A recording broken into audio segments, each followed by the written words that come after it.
Hello, Magicasters of all shapes and sizes. My name is Chance, welcome to my Spellbook, and thank you so much for tuning into the 19th episode of our 3rd level spell series.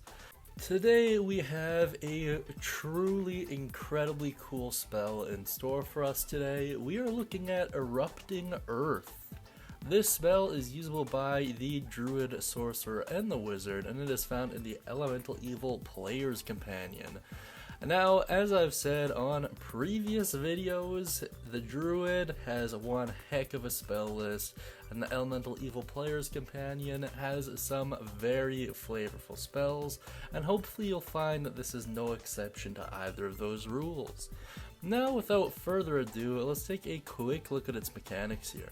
Starting with its damage, you'll have access to 3d12 plus an additional d12 per slot level above 3rd.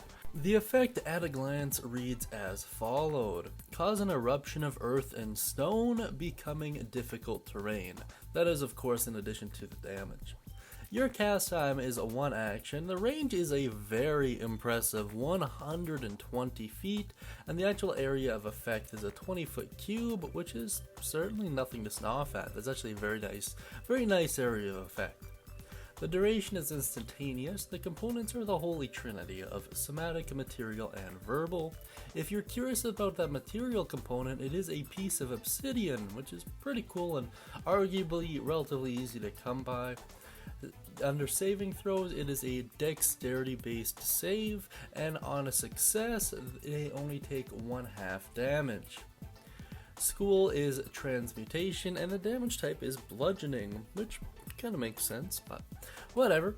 Now let's take a quick look at its full description here and just talk about the spell a little bit more. Choose a point you can see on the ground within range. A fountain of churning earth and stone erupts in a 20-foot cube centered on that point. Each creature in that area must make a dexterity saving throw. A creature takes 3d12 bludgeoning damage on a failed save, or half as much damage on a successful one. Additionally, the ground in the area becomes difficult terrain until cleared. Each 5-foot square portion of the area requires at least 1 minute to clear by hand. At higher levels, when you cast a spell using a spell slot of 4th level or higher, the damage increases by 1d12 for each slot level above 3rd. Very interesting stuff. A couple things that might be worth going over is you can only cast this on the ground, so no casting it from the ceiling, which I think would be pretty cool, but whatever. Outside of that, this difficult terrain lasts in perpetuity until it's cleared, which is very cool, especially considering the duration is instantaneous. It's very nice that it also has a long-lasting effect afterwards. Now, let's take a quick look at some alternative uses here.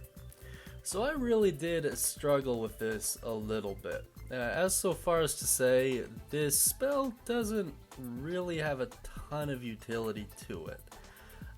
It's pretty clearly designated to damage and cause difficult terrain. That's really about it.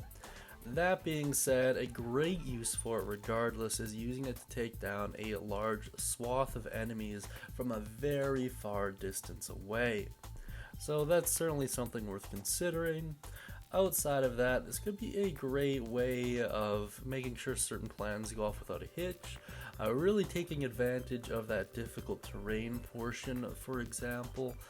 That being said, that's really all I could come up with. So if you have any ideas, alternative uses, thoughts, questions, comments, or concerns, please feel free to put them down beneath in the comment section. And if you like that cool hand-drawn Dragonborn and you'd like your own hand-drawn D&D character, please check out the guild hall to figure out exactly how to do that. That being said, I hope you have a great day, and as always, happy spellcasting.